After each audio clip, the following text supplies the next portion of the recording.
Here are a few simple steps to help you succeed in welding. Metal prep and cleaning the finished weld. First, start with cleaning the metal. You will need to remove contaminants from the surface of the area to be welded. This includes mill scale, rust, dirt, paint, and other debris. If left on the metal, these contaminants will be mixed in the weld pool and will lower the strength of the weld itself. While some welding processes, such as stick and flux cord, are more forgiving when these elements are present, it's always best to start with a clean surface before you weld. To clean the metal, start with a wire brush.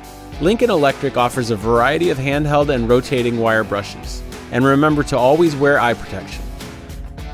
Angle grinders with flap discs or grinding wheels are also useful, especially on larger pieces. Once all the larger contaminants are removed, use sandpaper to remove the remaining imperfections on the metal. The final step is to clean with a cloth and solvent. There are many solvents on the market, but acetone works great in removing grease and dust. The goal is to have clean metal so you can get the strongest weld joint. Once the welding is finished, it's time to clean up that weld. With proper eye and face protection on, a few simple tools needed to clean the weld are a chipping hammer.